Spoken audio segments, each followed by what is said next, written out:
A graça e a paz do nosso Senhor e Salvador Jesus Cristo, a todos os queridos irmãos e irmãs. Eu quero convidá-los a, nesta manhã, fazermos uma reflexão na Palavra de Deus, na carta que o apóstolo Paulo escreveu aos Romanos, no capítulo 8. Eu aconselho os irmãos a lerem todo o capítulo 8, para ter um entendimento melhor do assunto que nós vamos tratar. É um assunto já conhecido da maioria dos irmãos, mas nós precisamos refletir sobre isso nesses tempos que nós estamos passando. Mas eu gostaria de ler com os queridos somente o versículo 28, e nós vamos comentando os outros versículos aí por diante. Amém? Versículo 28, eu estou aqui com a minha Bíblia NVI, minha tradução, e assim está escrito: sabemos que Deus age em todas as coisas para o bem daqueles que o amam, dos que foram chamados de acordo com o seu propósito. Em outras versões está dizendo: todas as coisas cooperam para o bem daqueles que amam a Deus, daqueles que são chamados segundo o seu propósito. Amém? Senhor Deus, muito obrigado, Pai, por esse dia, por essa manhã. Nós agradecemos ao Senhor porque o Senhor tem nos sustentado, o Senhor tem nos guardado, nos livrado, Senhor.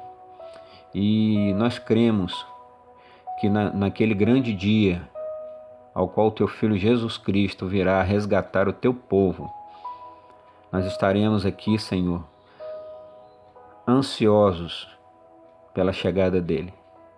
Nós não queremos dispersar nossos pensamentos, Pai, a nossa meta, o nosso foco com as coisas que estão acontecendo nesse mundo. Mas nós queremos focar no Senhor. Nos ajude, Pai. Nós te agradecemos em nome de Jesus. Amém. Amados irmãos e irmãs, nós podemos constatar que esse versículo que foi escrito pelo apóstolo Paulo, às vezes causa alguma confusão para certas pessoas, porque tem pessoas que interpretam esse versículo de uma maneira um pouco errada. É comum a gente encontrar pessoas que não entendem por que sofrem, elas não conseguem entender sofrimento. Ainda mais lendo esse texto, que foi escrito pelo apóstolo Paulo, inspirado pelo Espírito Santo, e ele diz que todas as coisas cooperam para o bem daqueles que amam a Deus. E essa, irmãos, é uma verdade tão certa, tão concreta, que o apóstolo Paulo, ele inicia esse versículo dizendo: e sabemos. O que isso quer dizer? Isso significa que esse princípio é conhecido e é amplamente declarado em todas as Escrituras. Na verdade, todo aquele que crê em Cristo, ele sabe que todas as coisas cooperam para o bem daqueles que o amam. Então, esse versículo aqui, o versículo que nós lemos, o 28, ele é como se fosse uma síntese de todo o capítulo 8. Por isso que eu pedi aos irmãos para lerem em casa o capítulo 8 de Romanos. Porque nesse mesmo capítulo, o apóstolo Paulo começa esse capítulo 8 dando uma declaração maravilhosa. Ele diz que não há condenação para aqueles que estão em Cristo Jesus. Ou seja, nós já estamos libertos, não há condenação. Então, irmãos, isso quer dizer o quê? O que isso significa para nós? Isso significa que nós que cremos em Cristo somos habitados pelo Espírito Santo. Ele mora dentro de nós. Na verdade, nós somos templo do Espírito Santo. Os templos estão fechados. As construções de alvenaria estão fechadas. Mas o povo de Deus está sendo guardado. Por quê? Porque o Espírito Santo não habita em prédios feitos por mãos humanas. Ele habita dentro de você e dentro de mim, que somos templo do teu Espírito. Aqueles que concordam, aqueles que reconhecem que Jesus é Senhor e Salvador de suas vidas. E com isso a gente guarda uma certeza no nosso coração, que nós somos filhos de Deus. Então, como filhos de Deus, nós também somos herdeiros.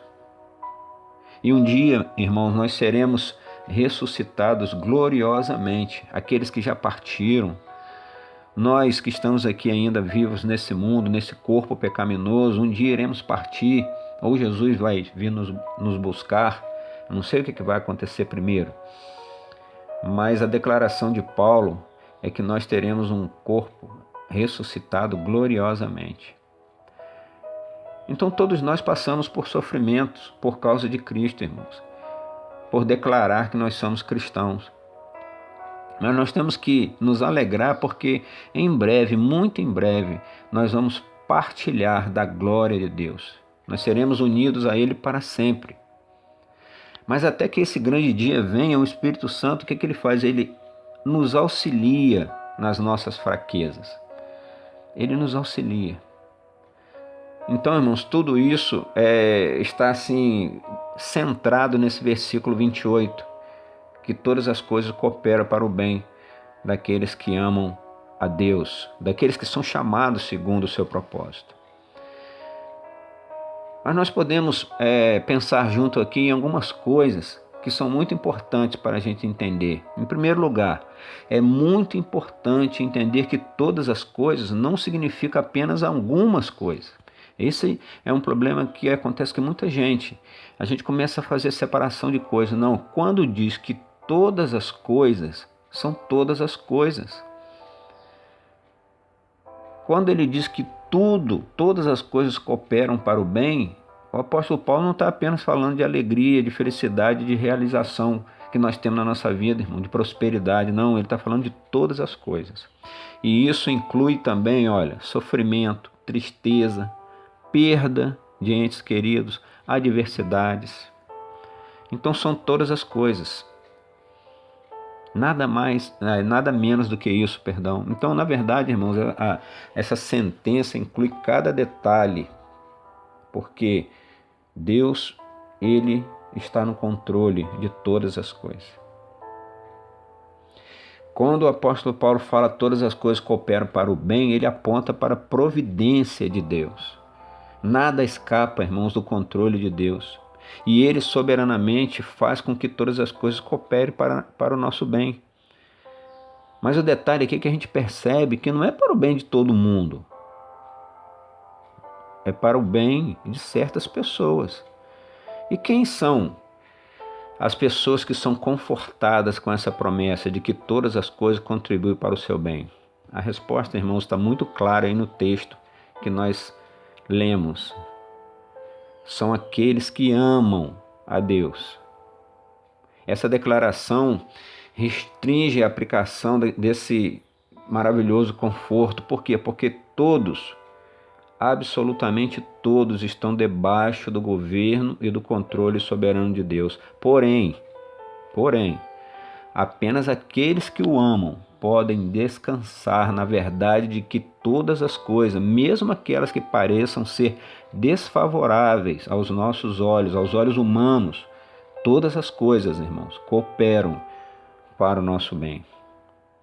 O significado disso, queridos, é que mesmo que muitas vezes nós não venhamos a entender o porquê de algumas coisas, nós sabemos que o nosso Deus está no controle do universo. Ele conduz toda a história de acordo com o plano dele e é infalível. Então, quem são as pessoas que amam a Deus? Por que essas pessoas que o amam, elas declaram isso e muitas outras pessoas declaram que o odeiam? Será que há algo de especial nelas, nas pessoas que amam a Deus? Será que há algum mérito próprio em mim, por exemplo, em você, meu irmão, minha irmã que está me ouvindo, nos diferencia das demais pessoas? Claro que não, porque nós somos todos pecadores. Mas então qual a razão desse amor? Será que Deus coopera para o bem daqueles que o amam porque nós tivemos nos procedemos de alguma maneira que fez ele se agradar? Irmãos, o mesmo versículo que nós lemos trata dessa questão, porque numa única frase o apóstolo Paulo diz o seguinte: todas as coisas cooperam para o bem daqueles que amam a Deus e daqueles que são chamados segundo o seu propósito. Isso significa que aqueles que amam a Deus são também aqueles que foram chamados segundo o seu propósito. Então a base desse amor não está em nós, mas está no próprio Deus. Não há mérito nenhum em nós, não há nada especial na nossa natureza. Nós amamos a Deus porque nós somos chamados por Ele. E Ele nos ama. Ele nos amou primeiro. Isso está muito claro lá na primeira carta de João, no capítulo 4, versículo 19. Quando Paulo escreve aos Efésios, irmãos, no capítulo 2, ali até o versículo 10, do 1 ao 10 mais ou menos, ele deixa bem claro que nós antes éramos mortos, estávamos mortos em delitos e pecados. Ele diz que nós éramos filhos da ira por natureza. Mas aí o que aconteceu? Deus nos vivificou. Então, o que aconteceu? Nesse processo, nós tivemos os nossos corações, os pensamentos transformados pelo Espírito Santo. Nós somos convencidos que somos pecadores e que precisamos de um Salvador. E isso tem que ser estendido para aqueles que ainda não entenderam isso. Quem não vive, irmão, segundo o reinado de Cristo, quem não crê que Jesus é o Senhor da vida deles e que é o único caminho, que só Ele pode restaurar o homem, só Ele pode restaurar o relacionamento do homem com Deus, elas têm que compreender essa necessidade de Cristo. Porque quando Paulo escreve que todas as coisas cooperam para o bem daqueles que amam a Deus, daqueles que foram chamados segundo o seu propósito, ele mantém a responsabilidade humana aqui. Nós percebemos isso. Mas ele direciona toda a honra e toda a glória a quem é realmente digno de recebê-las. Então, embora seja mesmo o homem que ama a Deus, ele só pode fazer isso por causa da obra de Deus, irmãos. Foi porque Deus antes o amou. O Espírito Santo fez uma obra no coração do cristão, do crente, para quê? Para que ele viesse amar a Deus. Portanto, a glória pertence unicamente a Deus. Os irmãos leiam Filipenses capítulo 2, versículo 12, 13, e também em 2 Tessalonicenses, capítulo 2, versículo 13. Vocês vão perceber isso aqui que nós estamos falando. A glória pertence a Deus. Ele nos amou primeiro e nos chamou, e nós respondemos. Aceitamos, acreditamos, cremos pela fé que tudo isso é possível. Há pouco tempo nós estávamos conversando acerca do amor de Deus. É incondicional. Ah, pastor, é incondicional. Não tem condição. Deus não restringe o amor dele. Mas nós temos que perceber, irmãos, que há uma mudança a partir do momento que você se posiciona. Para os perdidos, para os que estão soltos nesse mundo, que ainda não têm um relacionamento com Deus, realmente o amor dele é incondicional. Ele não impõe condições para amar ninguém. Mas em contrapartida, quando nós entendemos o seu chamado e nós respondemos a esse chamado e passamos agora a viver segundo a vontade dele, nós passamos a ter condições. Então o amor de Deus é incondicional enquanto é incrédulo. Depois que você passa a crer em Jesus, tem várias condições, e uma delas, e a essencial que nós estamos falando aqui, é você retribuir o amor que ele nos dá. Então, se ele nos ama, nós também temos que amá-lo. Tem essa condição. Porque nós cremos nele, nós passamos a amá-lo, a respeitá-lo, a honrá-lo, a obedecê-lo, a ter temor do Senhor. E várias outras condições, queridos. Nós devemos nos santificar, nós devemos amar o próximo como a nós mesmos, nós devemos interceder pelos outros. Então tudo isso são coisas que vêm depois que você crê em Cristo Jesus. Mas para a gente finalizar esse áudio, para não ficar muito grande, eu queria dizer, voltando aqui ao versículo 28 de Romanos, Quando o apóstolo Paulo, o interessante é que quando ele fala todas essas coisas que operam para o bem daqueles que amam a Deus, também ele está incluindo aqui acontecimentos que ainda vai acontecer, nem aconteceram ainda, coisas eternas. Os irmãos, depois, olha aí no versículo 29, o que ele escreve? Ele diz aqui que Deus conheceu de antemão. Ele diz, também os predestinou para serem conforme a imagem do seu Filho, de modo que ele viesse a ser o primogênito de muitos irmãos. Esse versículo aqui, o interessante é que ele fala em predestinação e ele mesmo explica qual é essa predestinação. Porque infelizmente a maioria das pessoas, né, foram taxadas em sua mente em arremeter essa palavra predestinação a uma escolha. Mas irmãos, aqui não está dizendo nada disso. Aqui está dizendo que Deus predestinou aqueles que creem nele para serem conforme a imagem do seu Filho. Nós fomos predestinados para ser como Jesus, de modo que ele viesse a ser o quê? O primogênito, o primeiro de nós. Então esse conhecimento antecipado, ele está relacionado com tudo isso que nós estamos falando. Não é uma simples ideia de previsão, não é isso. Deus previu. Deus amou aqueles que ele conheceu de antemão. E isso fala exatamente daqueles que o amam. Nós somos chamados segundo o propósito de Deus, querido. Deus conhece tudo e todos, pois ele é onisciente. Então, quando a Bíblia diz que Deus conhece alguém, isso não significa uma mera percepção, mas é um afeto divino. Olha, Jeremias capítulo 1, versículo 5 diz assim, antes que eu te formasse no ventre, te conheci, e antes que saísses da madre, te santifiquei, as nações te dei por profeta. Lá no Novo Testamento, vamos ver um versículo aqui lá no Novo Testamento, na segunda carta a Timóteo, capítulo 2, versículo 19, diz assim, todavia, o firme fundamento de Deus permanece tendo este selo, o Senhor conhece os seus e aparte-se da injustiça todo aquele que profere o nome do Senhor. Então a este, né, que ele conheceu de antemão e predestinou, ele também chamou, justificou e glorificou. Realmente, aqui tem um detalhe interessante, que é a forma com que o apóstolo Paulo fala da glorificação. A glorificação é o estágio final da obra da salvação. A glorificação será quando os redimidos, nós, né, formos desfrutar da obra redentora de Cristo em toda a sua plenitude. Nós hoje desfrutamos em parte, mas um dia será em toda a plenitude. E isso será um momento em que os santos receberão o quê? Corpos glorificados, participando da glória de Cristo. Os irmãos percebam que apesar da glorificação ser um acontecimento futuro, Paulo aqui ele se refere a ela no tempo pretérito. Ele diz, a este também glorificou.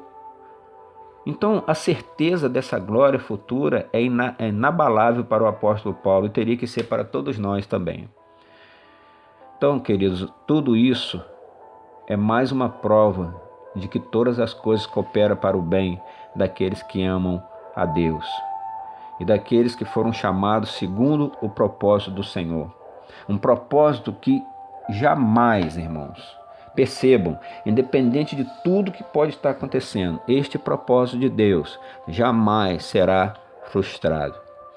Aí no final da carta aos Romanos, né, que nós estamos lendo, o capítulo 8, o versículo 31 ao 39, diz assim, olha, eu vou ler aqui na minha versão. Que diremos, pois, diante dessas coisas? Se Deus é por nós, quem será contra nós? Aquele que não poupou o seu próprio filho, mas o entregou por todos nós, como não nos dará juntamente com ele e de graça todas as coisas? Quem fará alguma acusação contra os escolhidos de Deus? É Deus quem os justifica. Quem os condenará? Foi Cristo Jesus que morreu, e mais, que ressuscitou e está à direita de Deus e também intercede por nós. Quem nos separará do amor de Cristo? Será tribulação, ou angústia, ou perseguição, ou fome, ou nudez, ou perigo, ou espada? Como está escrito, por amor de ti enfrentamos a morte todos os dias. Somos considerados como ovelhas destinadas ao matadouro. Mas em todas estas coisas somos mais que vencedores por meio daquele que nos amou. Pois estou convencido de que nem morte, nem vida, nem anjos, nem demônios, nem presente, nem o futuro, nem quaisquer poderes, nem altura, nem profundidade, nem qualquer outra coisa na criação será capaz de nos separar do amor de Deus que está em Cristo Jesus, o nosso Senhor. Glória a Deus, aleluia, né? Louvado seja o Senhor por esta palavra, que ela possa estar enraizada nos nossos corações, que nós possamos lembrar disso, queridos, quando nós depararmos aí com a primeira dificuldade pela frente. Infelizmente, muitos de nós estão colocando a sua fé em sistemas, em homens. E como eu falei no outro áudio, a Bíblia diz que nos finais dos tempos, os tempos que nós vivemos, haverá falsos profetas que enganarão, se possível, até mesmo os mais avisados. Que possamos ficar com essa palavra nessa manhã, que é Cristo que nos salva. Por quê? Porque essa é uma promessa, irmãos, que foi deixada para nós. E a promessa é que todas as coisas cooperam para o bem daqueles que amam a Deus, daqueles que são chamados segundo o seu propósito. Que Deus abençoe os irmãos em nome de Jesus.